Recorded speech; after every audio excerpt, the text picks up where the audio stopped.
그런데 사실상 토도수학이라는 이 어플로 수연산을 배우는 거는 제가 생각하기에 사실상 베스트는 아니에요.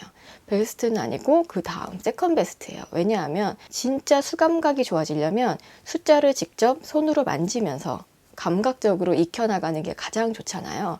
그래서 제가 이제 눈여겨봤던 교구 같은 것들이 이제 플레이팩토 같은 것들, 플레이팩토나 아니면 몬테소리류 이런 것들을 제가 눈여겨봤었는데, 그런데 이게 사실 너무 비싸요. 그다음에 엄마가 옆에서 도움을 줘야 되는 것이거나 또는 선생님이 계셔야 되는 그런 교구잖아요. 그래서 그런 것들 때문에 이제 구입을 보류를 했어요. 그런데 이제 이런 프로그램들을 하신다고 하시면 사실상 가장 좋은 방식으로 수 개념을 익히고 있는 거라고 생각을 하시면 될 것 같아요. 그래서 이미 가지고 계시다면 가지고 계신 것들을 자유롭게 활용할 수 있게끔 해주시면 될 것 같고, 사실 제가 토도 수학을 활용하는 방식은 연산을 트레이닝하는 방식이에요.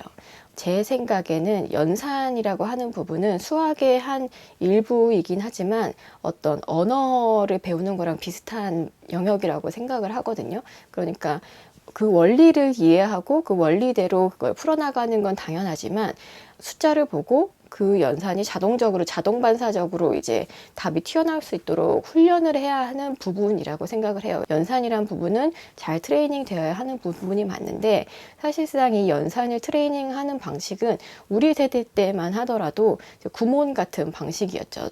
비슷한 레벨의 것들을 수없이 반복하고 또 복습하고 이런 식으로 하는 방식이었는데, 사실 저 같은 경우는 구몬의 방식을 굉장히 좋아했었어요.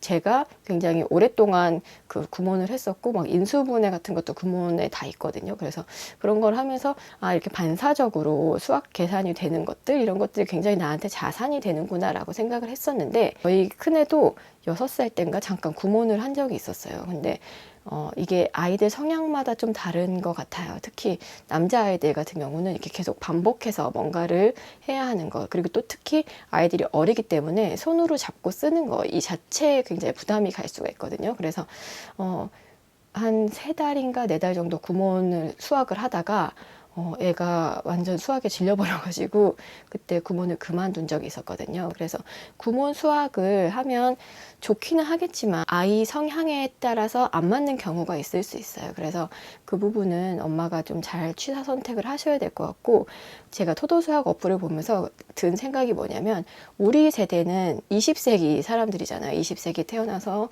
그때 이제 공부했던 그런 사람들에게는 구몬 같은 방식이 최선이었을 수도 있어요. 그렇게 반복해서 트레이닝 하는 게 기억의 망각곡선이나 뭐 이런 것들을 활용해서 다 그때 당시에는 굉장히 과학적으로 설계되어 있는 프로그램이잖아요. 하지만 지금에 와서도 그게 과연 최선인가?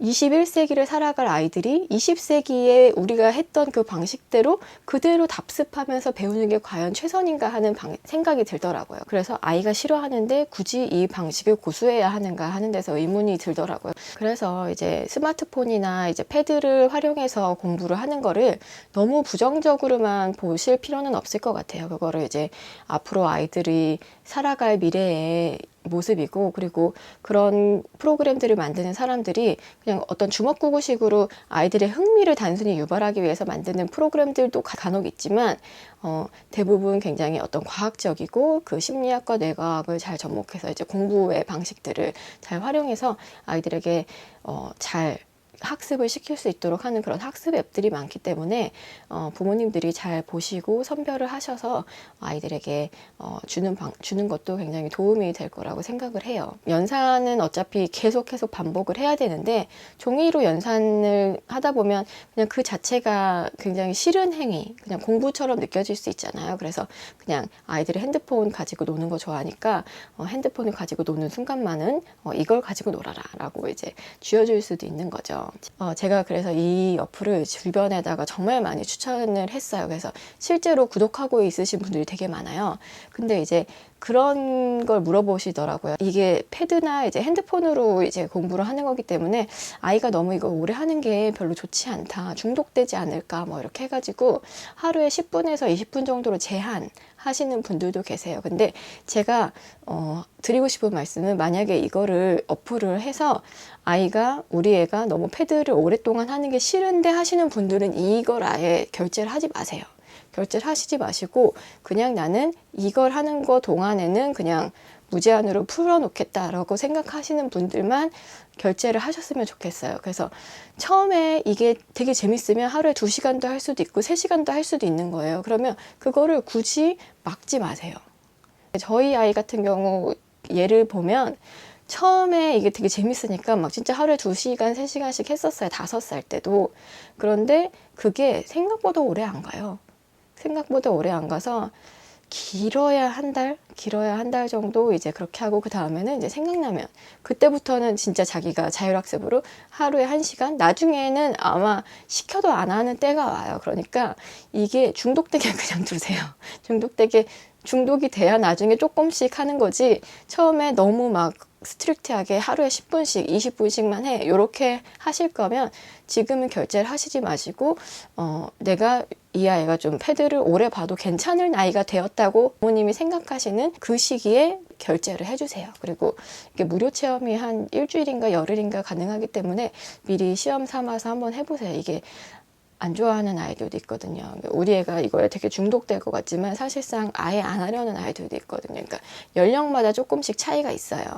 제가 주변에 추천을 해보면 5살에 이 프로그램을 좋아하는 경우는 사실상 별로 없어요. 5살은 거의 재미없어 하고 중독되지도 않습니다. 하라고 하면 싫어해요.